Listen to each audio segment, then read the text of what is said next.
So this is a mindfulness session for entrepreneurs, live here after talking a little bit about empathy and leadership and why that's so important, what that has to do with emotional intelligence and regulation, and why it's good for business. So we'll talk a little bit about that, go into some affirmations. But okay, let's take a moment and imagine you're baking a cake. Okay, so you have all the ingredients, the flour, the sugar, the eggs, and butter. If you're vegan like us, you'll replace all of those. But anyway, whatever it is that you put in to make this really awesome cake. If you miss the magic ingredient, let's say that's the baking powder, no matter how much you try, the cake will never rise, no matter how much effort you put into it. Empathy is that baking powder in leadership. Without it, things might look okay on the surface, but they'll never truly rise to greatness. Show of hearts for those who agree. And show of hearts for those who have agreed with it, not only as a leader, but from the other side as well. There's just something missing about this leadership. I mean, this person is really smart. They appear to be important in their communities and their circles, and they seem to even have all the right answers, but there's just something missing, something lacking. What is it? Because empathy is so much more than a buzzword, or at least it should be. So let's try to understand and even break it down what it is, because maybe that's part of the problem. I think there are a lot of people that think empathy is just being nice, or empathy is agreeing all the time. But empathy is the ability to walk in someone else's shoes. And not just the shoes of people that you know or you're familiar with, or who are from the same background, or who have similar positions and stories or whatever, but in leadership, you truly understand the needs, the desires, and even the struggles or the challenges of your team.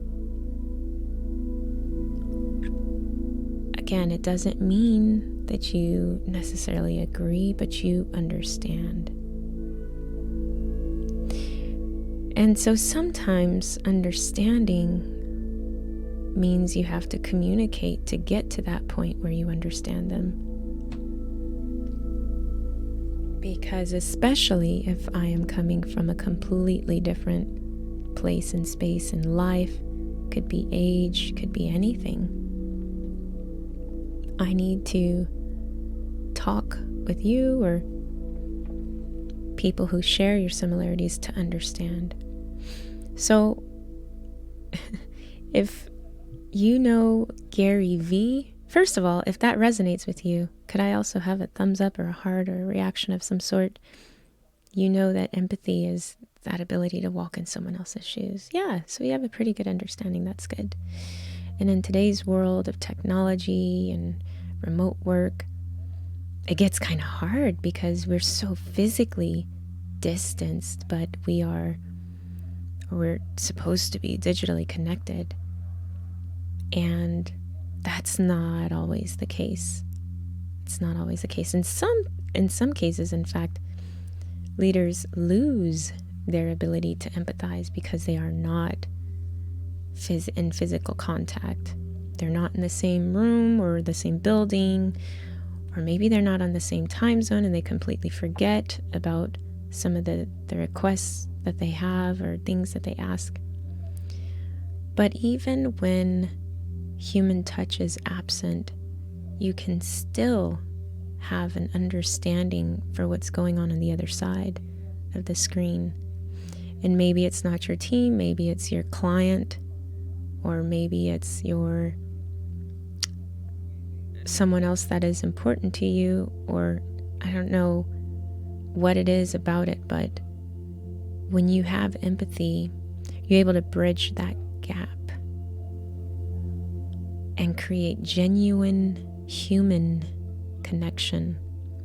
And so I start thinking about leaders like Gary Vee and Simon Sinek, and they are always emphasizing the importance of empathy in leadership. And I know that they have a team that is all over the world and of all ages, and they're not just people who look like them, but they have really come to understand that that is important. And that's why they're always talking about it. And it's not just because they're so nice and kind. I've actually seen some pretty vulnerable interviews with Gary Vee where he is constantly emotionally regulating. And I think if he didn't do that, if he didn't take control of his emotions, he'd actually be quite mean.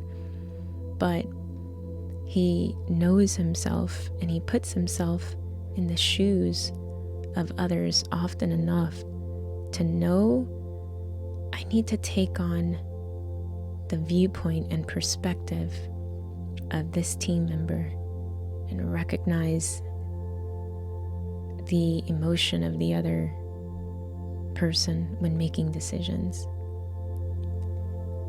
And so there's this enhanced communication, and it's very simple.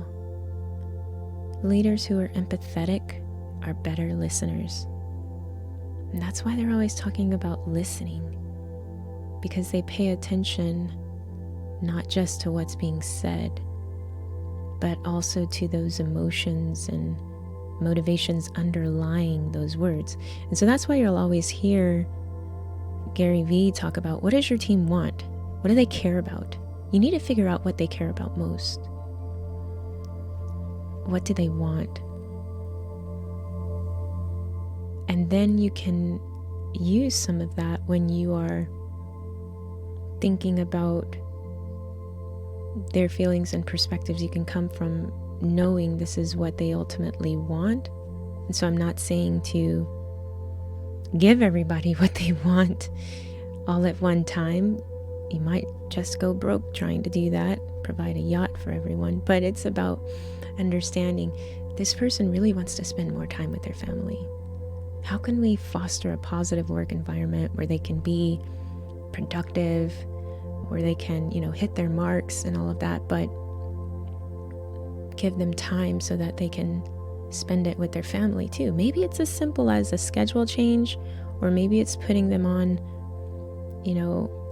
thinking about things that need to change, or putting the right person in the right seat. Maybe it's not the best idea for this person who's really crazy over doing t-ball when that season comes around to be doing XYZ at this particular time. We have, and by that I mean maybe a team meeting can interrupt that. Are we going to cancel the meeting? No. Are we going to change the hours? Also no. But can we allow this team member to maybe be present at the game and be on that team call just that one time or two, however many times, because it's a season? I'd say that's pretty empathetic, and I'd say yes. Can I have a heart if you agree with that? And I speak by experience, because we have done that with one of our team members who's a super involved father and loves being there for his kids, loves being there for his kids' classmates and all of their colleagues. That's really important. So we understand, all right, family is important to this guy. What can we do to build our team and the morale so that they feel understood and valued, not just for their work, also for their feelings and their perspectives? How can we foster a positive work environment? Maybe that's as simple as letting him go on that Friday where we have our team meeting to have the call from the park where they're all playing at. And I guarantee you, when you think of these kinds of things, this leads to decreased turnover and increased job satisfaction. Did that have anything to do with money? No. Did it have anything to do with giving extra privileges and benefits? I mean, arguably not. It's an understanding. This person is still going to show up. They want to show up, but they want to be there for their family too.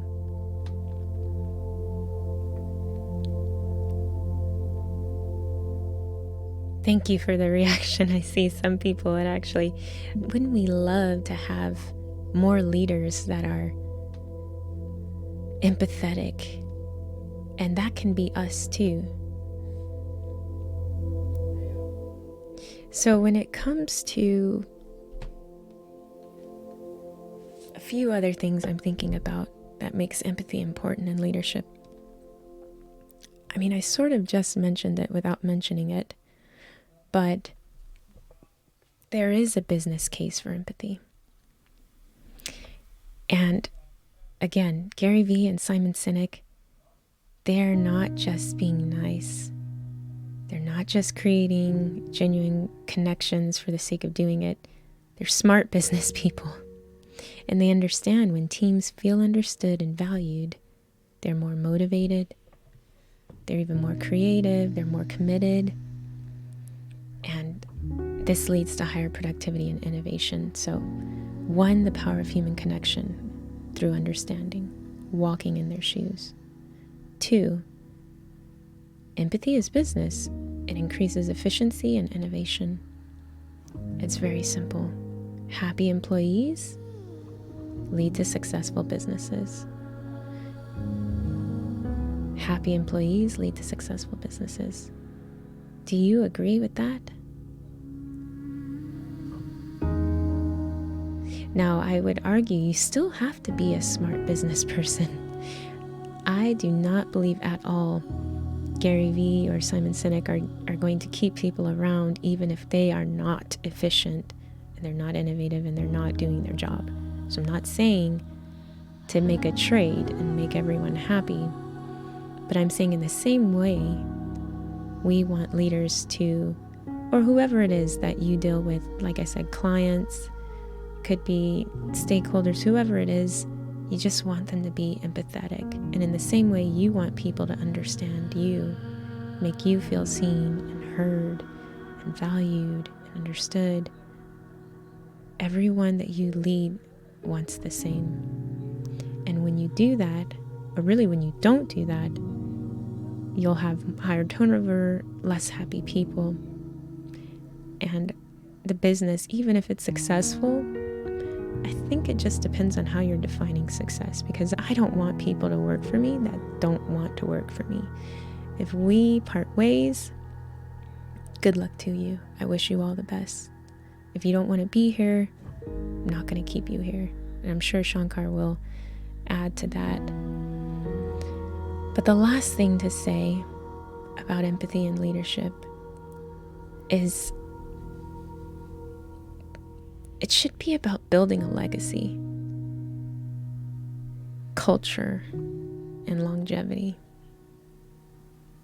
And leaders who really do exhibit empathy, they are going beyond themselves. They're going beyond the business at this point. Like I said, you can have a successful business, quote, successful, with disgruntled employees. I don't think that's the goal of anyone. But leaders who are really empathetic, they're not just building businesses, they're building legacies. Their teams remain loyal, their businesses are resilient. You have families that have worked for companies for decades because of that culture and longevity and building this legacy. When their grandfather's grandfather or grandfather's father was there, right? Or grandmother and mother. That loyalty goes a long way. And even if it is just by word of mouth, in the same way when we want customers to talk about us and do referrals for business, it's the same. You should desire it with your team. You want A players. you want A players to recruit A players. And so whether that be in their family or not, when you are building a legacy and resilience, I'm telling you, there's not a single company that we know of that is really been around for a very long time that has had terrible, well, by name, that has just been so terrible that unhappy employees are recommending unhappy employees. It just doesn't happen. Do you know this company I work at, it's so awful. I can't stand it. I'm tired, I'm overworked. They never try to understand me. I'm never heard or seen. They don't make exceptions for me, never bend the rules at all. You want to apply to and work with me? They got a spot open. Absolutely not. Absolutely not. So think about the long game in business and with your partnerships too. Because empathy isn't a quick fix. It is such a long-term strategy. A long-term strategy for success. So back to that analogy of the cake. This time, you've got the flour, the sugar, the eggs or applesauce, and vegan butter. And you don't miss that magic ingredient. You have the baking powder. You put it in the oven, the cake after you've mixed it and made it, filled with love and empathy. And now what happens? The cake will rise. In fact, I would say you don't have to work yourself to the bone. You don't have to put in double, triple the effort, because empathy, being the baking powder in leadership, it will take care of itself. When you have truly built that culture and longevity, and your team will take care of the team. Everybody will start to check themselves. You'll see that there's a lot more regulation and management, both with the team and with one another. At least that's the goal, that's the dream, the idea, right? So do prioritize empathy in your leadership. Recognize the impact of genuine human connection, and understand that empathy isn't just good for people, it's great for business. I started this off by saying, at least in the description, leadership is not about being in charge. It's about taking care of those in your charge. So I hope that was helpful. Going to bring in a few affirmations, but can I have some reactions, thumbs up, heart, if you can remember those things to connect.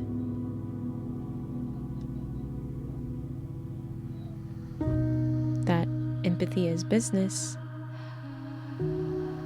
and culture or legacy. All right. Well, then we will get to it. If you just take a deep breath in and a deep breath out, letting go of any tension you might be holding on to, softening everything hard, relaxing your shoulders, your muscles, relaxing your jaw, your neck. Focus on your breathing.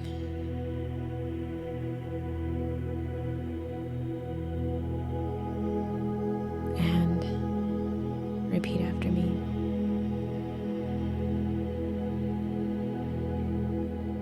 I trust the journey even when I don't understand it.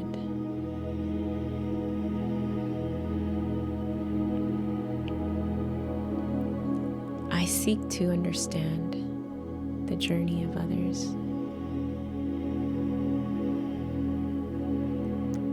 I am in charge of my thoughts, feelings, and actions.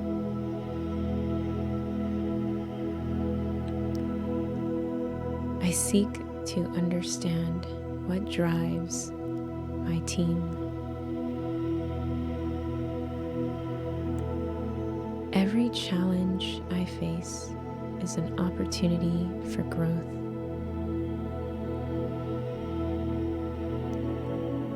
I have a strong desire to see growth in my team.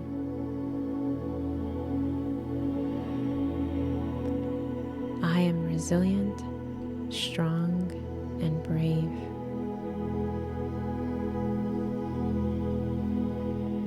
I inspire others through my actions and words.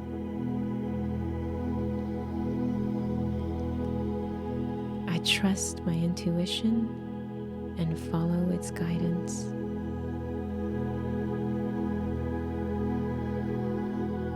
I am at peace with my past and excited about my future.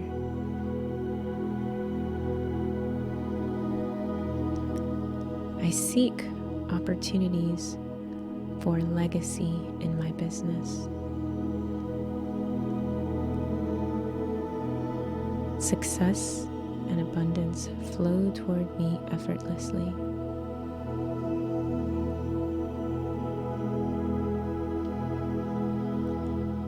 My team is aligned in vision and purpose. I spread love and positivity everywhere I go.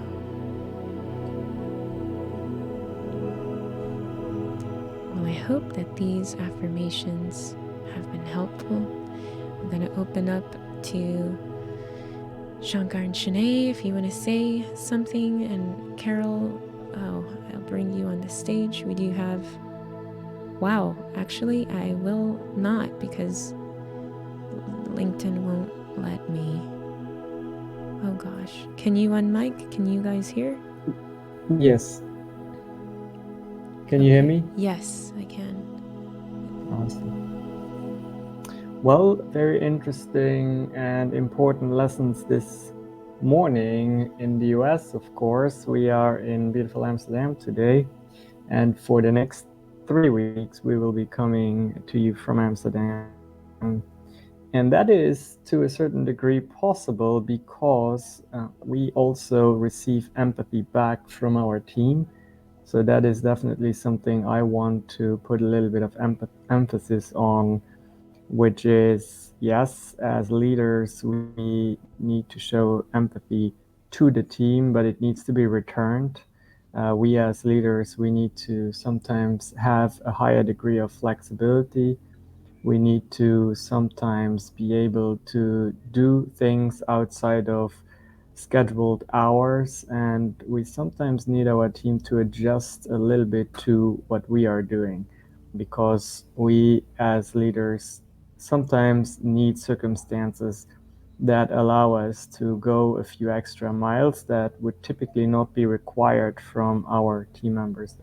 But in that understanding, in that mutual understanding, lies a lot of power, and that is something that I've been able to observe within Shanks, and it is really beautiful when people understand what's my lane in the business, and once you understand what the lane is, not show envy towards people who are in other lanes, and also make affordances that are just perfect for the respective lanes. So we understand that having equal treatment does not necessarily mean you have the same treatment in terms of how you work and when you work and other circumstances. So that type of empathy and fairness across all levels of the company seem to really have made a difference in our company.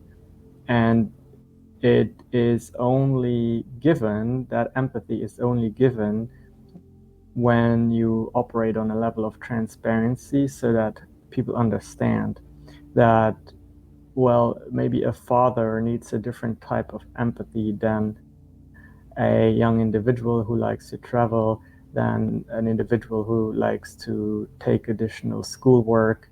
So, or a CEO and a COO who need to be very flexible and travel. So that's my thoughts on that. And as always, Andrea, thank you so much for your wisdom. Thank you, Shankar. Very well said. Empathy doesn't look the same for everyone. I know I'm very grateful that you very early on agreed that we adopt the policy of Magic Day, which means if a woman is having a terrible cycle, she doesn't have to pretend, and no one else in the office has to pretend like she's not actually having it. She can take the time she needs to rest and recover, and then resume responsibilities on a day when it makes sense. Thank you for that. Shanae, Carol, I don't know if y'all have anything to say. We have about a minute before we go into visualization and wrap up. LinkedIn was being funny. I don't know if it will let you unmic. It barely let me bring Carol up on the stage. I assume it wasn't an accident. If it was, that's okay. You can stay mic'd.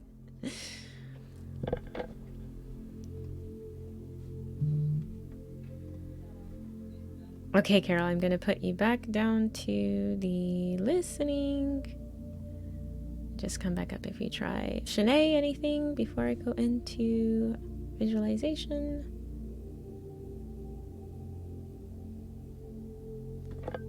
All right, then if everyone would close your eyes, take a deep breath, center yourself. And as you breathe out, imagine you are in a forest, at the edge of a vast, vibrant forest, with the forest representing your mind, your possibilities, your future. And as you take a step deep into the forest, you notice a stream flowing smoothly, representing the continuous flow of your thoughts and emotions.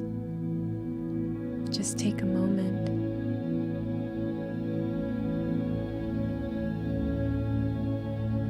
Imagine your dreams and goals.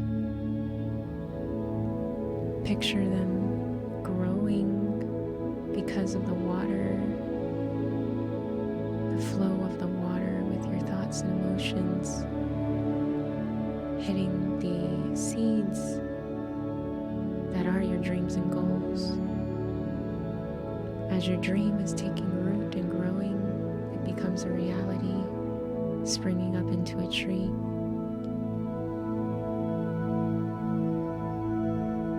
Remember, your journey is unique and it's filled with possibilities and opportunities for growth. So whenever you feel overwhelmed, close your eyes and revisit this forest. We will be here tomorrow. Thank you so much. We're so grateful that you came in today. Hope you enjoyed this mindfulness session on empathy and leadership. Do leave your comments on the wall. I'd love to hear what your thoughts are and what resonated with you if you're not able to come on stage. And we'll see you. Have a wonderful, mindful day. Thank you. Bye-bye.